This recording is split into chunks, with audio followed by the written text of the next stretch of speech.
Um, Obviously, preparing for Michigan State here, a team that is much different than the team we played um, here a few weeks ago. They look like the preseason top 10 team in the country that they were um, heading into the season. And I think they rose as high as fifth in the country. They're just playing really physical. They're excellent defensively. And, they're playing some different, little bit of a different rotation than what they played. To be honest with you, just that little bit different rotation. So they obviously had, some guys while they're playing different guys. They also had a young man that didn't play against us last time. That's playing well for him right now, and Gabe Brown. So, I don't think their win over a really good Illinois team was. I know it probably surprised some people, but they're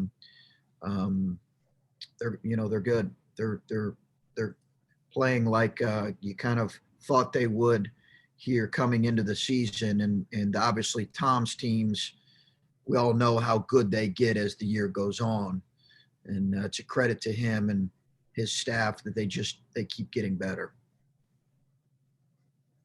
All right, we'll start with Adam Jardy. Chris, thanks for doing this. You talk about their physicality, and we know just sort of in general, the physical state of your team right now. How have you guys come through a couple of days of rest, and how are guys like Kyle and Musa and Seth and everybody? Yeah, so Kyle Young will be out with the concussion for the game, and it's significant. There's no minimizing. It's a significant hit to our depth and our team. Happened late in the game. I'm disappointed for him, just because, you'd like for him to be able to be in every game here late in his career, and certainly one that, is against a quality of team that we're playing. So I know he's disappointed, but, I think he's doing well. He's progressing very well.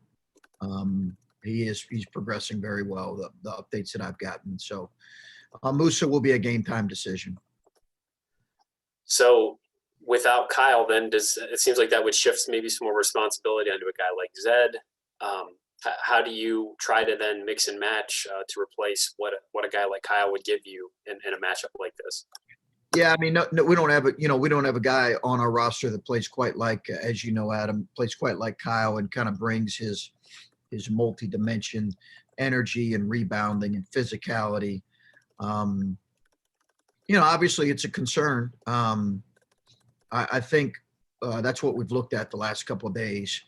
Some of it's going to depend on, obviously Seth will be important. Zed, as you mentioned.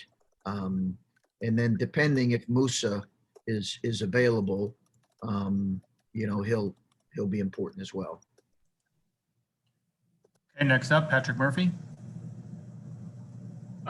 Chris, specifically against Michigan State, what is not having Kyle, how much of a bigger impact is that against a team like Michigan State that has those guys up front and whatnot? And what about Ibrahima? We saw him warm up some before the last game. How close is he?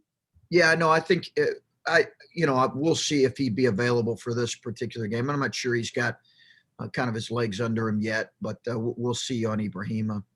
I think I think you miss his activity in terms of pursuing the rebounds and his ability to score in the low post and then defend a Hauser or defend a perimeter player and switch. But his activity, I didn't think Kyle in our last game was maybe the typical Kyle we've seen in this stretch, to be honest with you.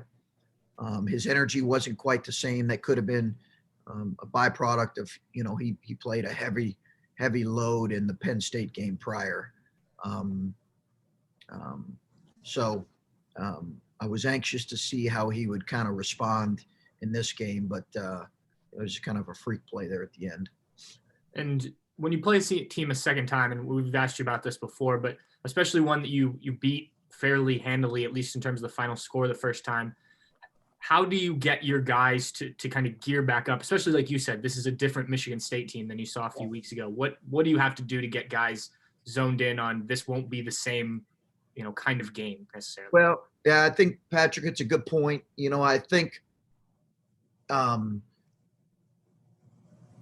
think the reality of who Michigan State is, isn't lost on anybody. I think everybody understands you're playing a really talented team and a Hall of Fame coach, who's had the program that's had as successful of a run as anyone in any league in the country in the last 25 years. So I do think there's an element of that is already in place. But we'll follow up with some things in terms of making them aware.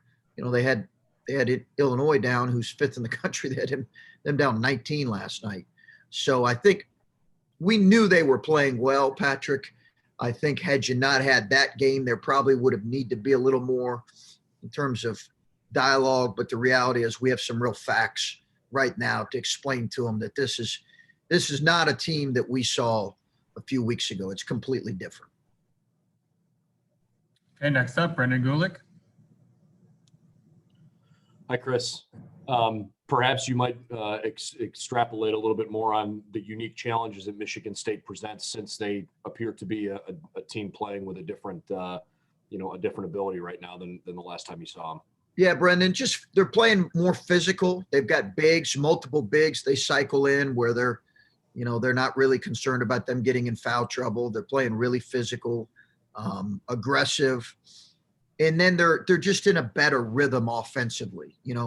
Gabe Brown has helped them right now, but I think Aaron Henry has played like a first team all league guy. They're just playing in a better rhythm and more confidently. Listen, they've got brilliant. They won at Indiana and then at home against Illinois. That's a pretty impressive week so far. But I think the physicality is probably the biggest thing. And I'm not sure we had a chance to ask you much about Michi after the Michigan game, but he comes off the bench and takes one shot and nails it right in front of Michigan's bench, and he has his typical, the confident, fun reaction to hitting a shot. Young guy who, again, we all look at it and think about the storylines of him. He should be a senior in high school trying to win a state title. And now he's playing in one of the most watched college basketball games of the year against his rival, hitting a big shot. How much can that help a player's confidence early in their career to go out and execute like that? Yeah, no, I think he's been great, and he's been really good in practice. Michi, I continue to say, he's really helped our team too. I think his short stints in which he's played and been effective on both ends and been aggressive has really been important. And as you mentioned, he's really confident, and that's sometimes hard when you're playing a role where you're getting spot minutes. But he's stayed really confident because that's who he is. Okay, next up, Mitch Stacy, AP. Hi, Chris. Bigger picture question for you. Success of the basketball team this year came right after a really high-profile run by Ohio State football. And I wonder if that success, does it translate to basketball, and how does it affect recruiting at all? Does it affect the profile of your program that program has done so well? I'm wondering how that carries over. Yeah, I think I understand the question, Mitch. I think, the sustained excellence of the football program, I don't know if there's, there have been some ebbs and flows in terms of our program and in the overall, high level achievement or success.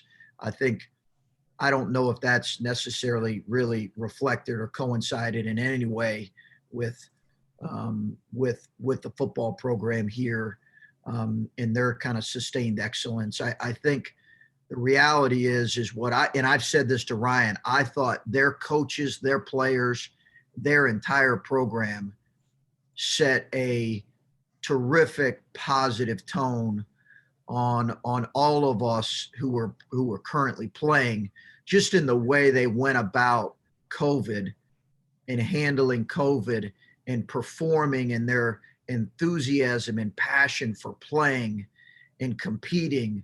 I thought it just set a terrific tone.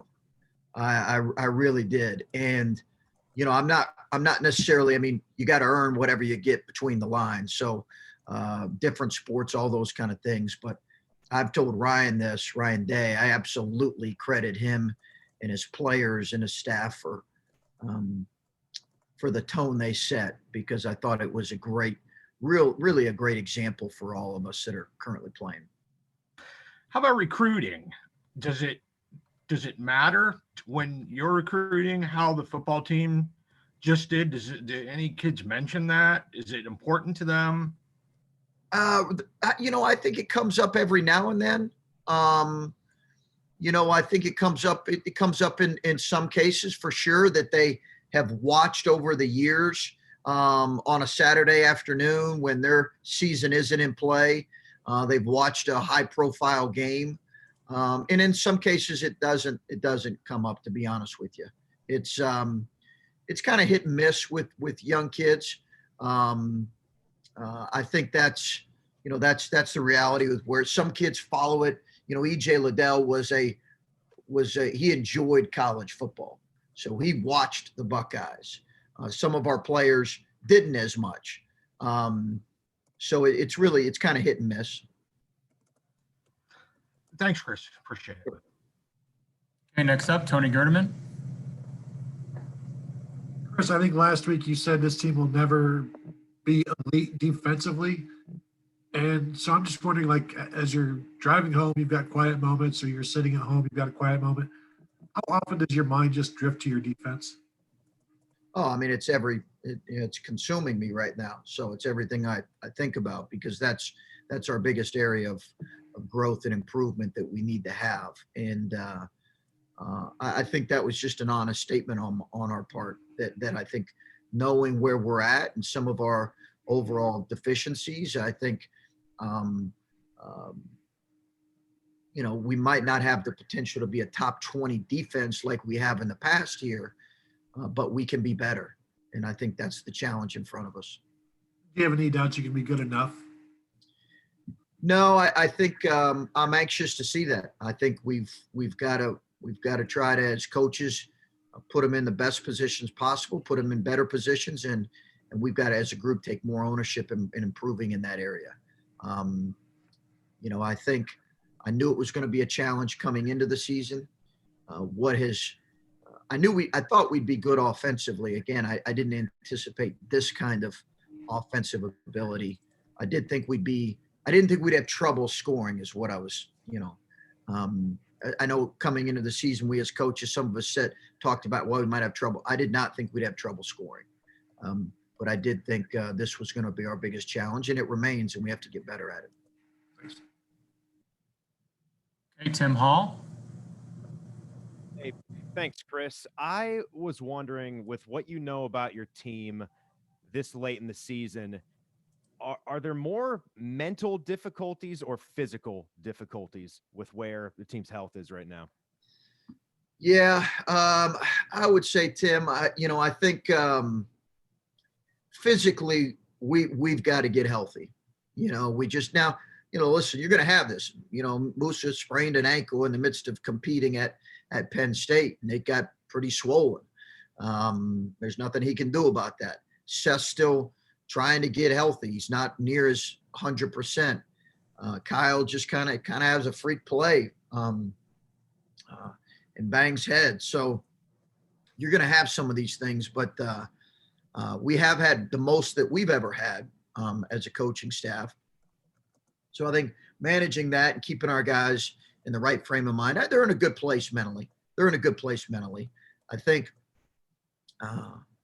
you know, they're in a good place. I think they're some ways you get frustrated when you're like, oh, you know, here we go again. We got another injury, whether it's individually or collectively, but we understand it's part of it. Some years you get hit more than others. That's just the reality.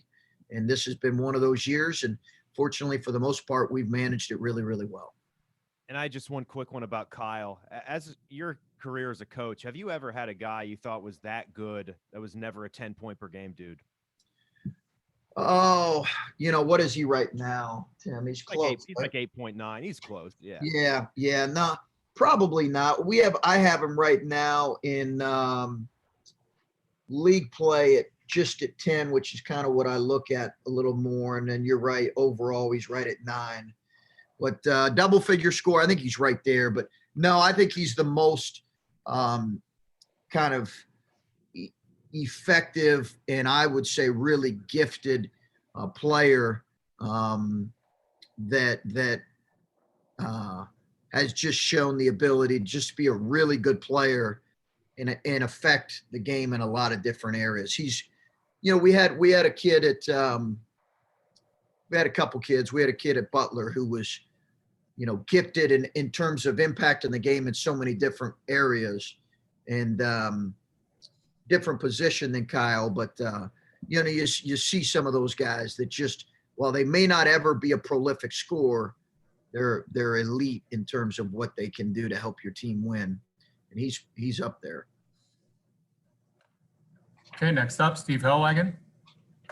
Hey, Coach. I think you guys have won 6 games in a row on the road, and that's not easy to do, I don't think, in this league. Yeah. And it's not something that you just luck into either. Just what's your thought, I guess, about what you guys have accomplished and how you've approached your business on these trips and what, it's going to take to do that one last time, final road game of the season, one last time. Well, it'll take and I think it'll take as great a road effort as we've had all year. I really do, with the way they're playing. I really do.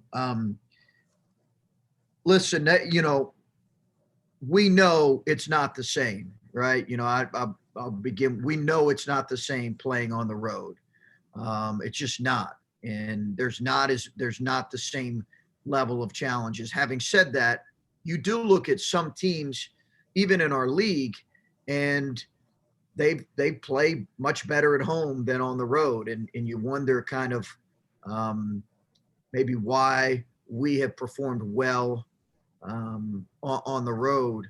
I do think it just goes back to our guys have really approached each game, Steve, with really good preparation, good concentration, good focus.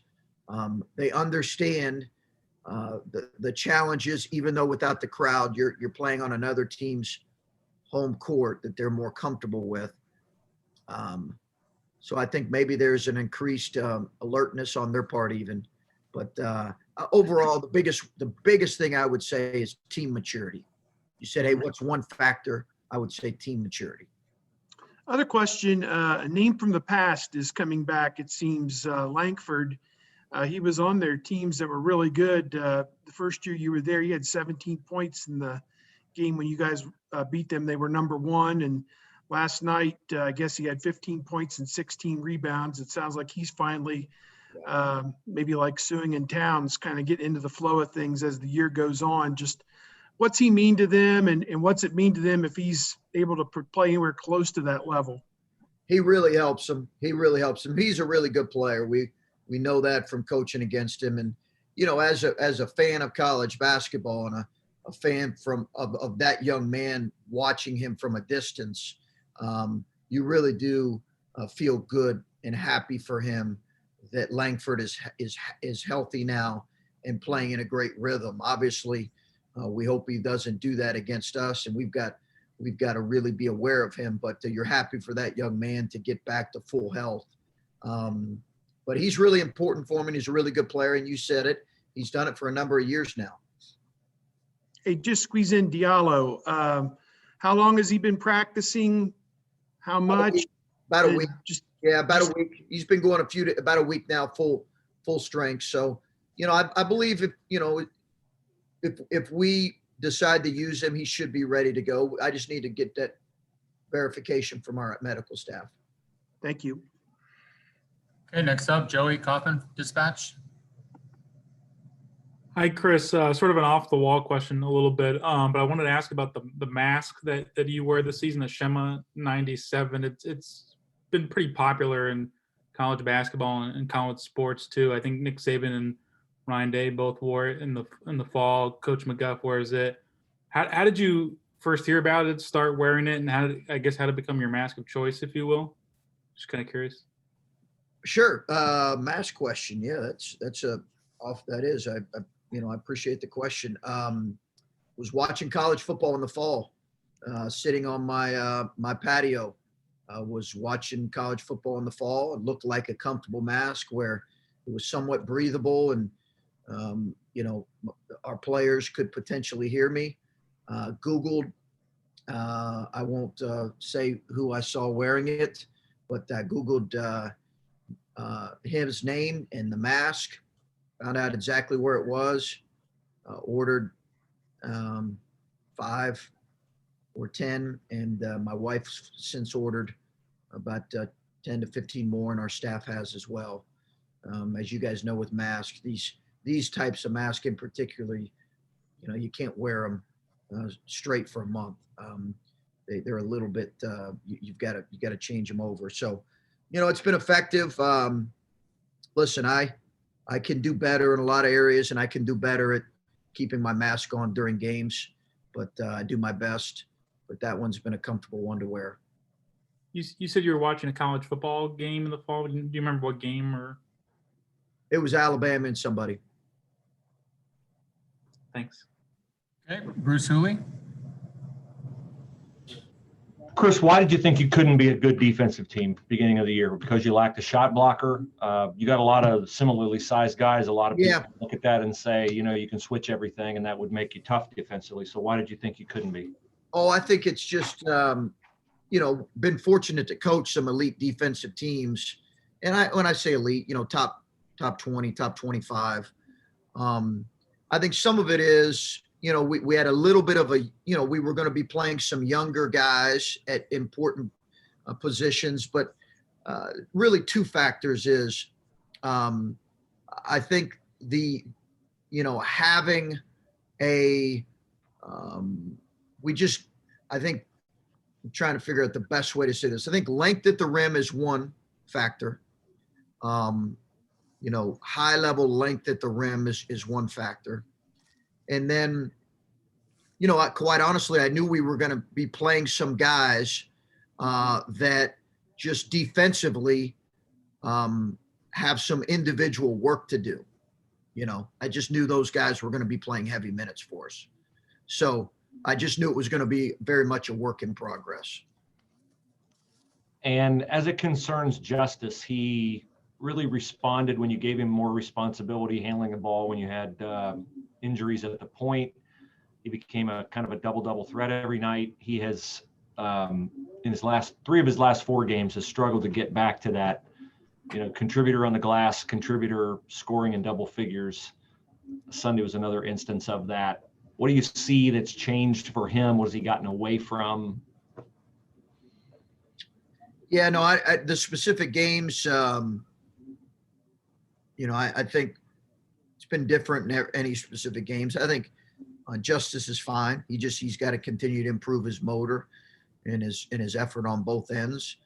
But he's so multidimensional and gifted. I think he's going to have a run like he had, prior. Good, thanks. Okay, we'll go to Clay Hall. Hey, Chris, with maybe the regular season Big Ten title out of reach, and I don't think the committee thinks much of what happens at the conference tournament. Are you playing for seeding in these last 3 games, and how important is that? Is that kind of the job one at this point? I think it's something you're aware of, Clay. I don't know that that's solely what we're playing for. I think you're aware of it. I think honestly, you're just trying to, play well and finish playing well and finish doing things well and playing effectively. And, that's probably number one. And number 2 is trying to get healthy. The seeding, we have a brutal stretch, as we all know. I've talked about it being the most challenging one we've been a part of. I think, the bottom line is some of that will take care of itself, but you'd like to finish this thing playing well, and then that leading into tournament play, Big Ten and NCAA tournament play. You mentioned Izzo, excuse me, as a Hall of Fame coach. You've been here for years. You've accomplished some things. You've beaten him. Are you one of the guys around him? Like, what do you call him and what does he call you? Oh, I think I call him a Hall of Famer. He calls me probably a guy that hadn't earned much yet. So I think I got a ways to go. But you're on a first name basis, right? Yeah, no, he's a friend. He's a guy that I'll pick his brain, Clay, and I'll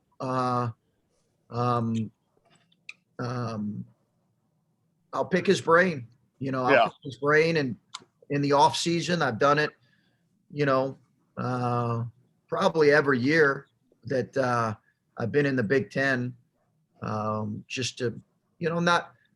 There are other guys I'll pick their brain more because there's a competitive element to it, right? It's kind of trade secrets. You don't want to give away too much, but right. He's been whenever I've asked for advice, he's been more than generous.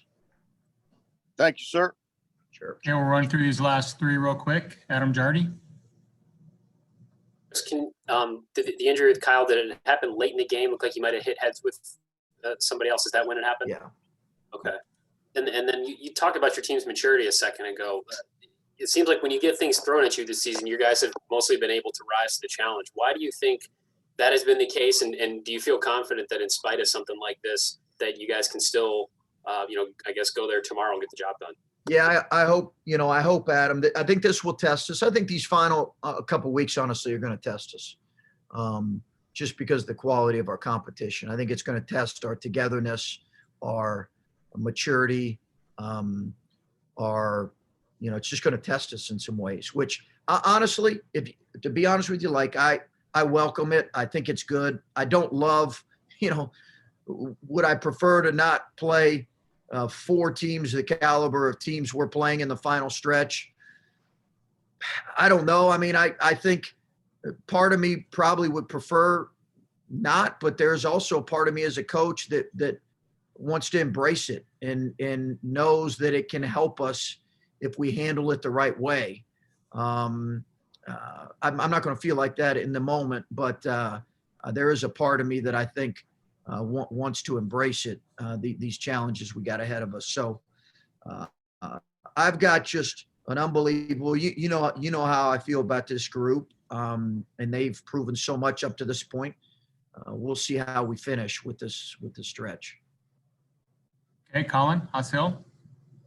Chris, I understand why you were optimistic about this offense when you look at sort of the pieces that you had coming back. But when you talk about you didn't expect the offense to be quite this good, what has made it even better than you thought it would be? Talented offensive players. Number one, tremendous buy-in to playing together. Tremendous buy-in. And then I think I would say those two factors. I also think Ryan Pedon's done a great job. He's done a great job with, just continuing to, it's not like football where we necessarily have an offensive coordinator, but it's probably as close to any program in college basketball towards that model. And I think he deserves a lot of credit. Okay, final question, Andy Evans.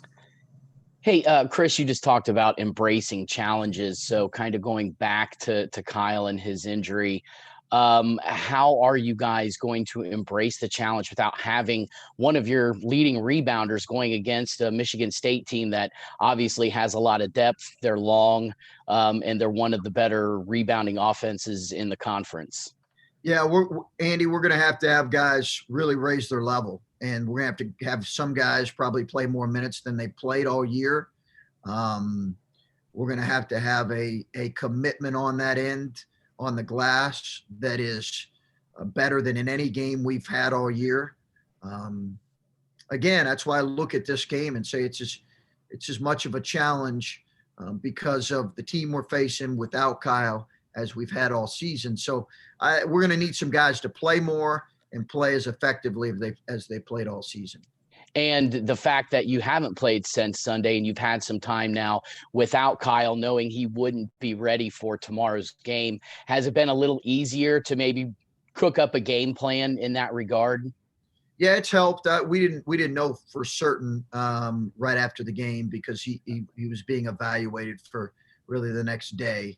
But once we got the word, yeah, you immediately kind of go to what's next, and that's why we're trying to get to the bottom of kind of what our team will look like tomorrow. Does that include Musa? Where's Seth's health out? But all those things are a bit fluid right now. All right. Appreciate it. Thanks, Coach. Appreciate your time. Thank you. Thanks, Dan.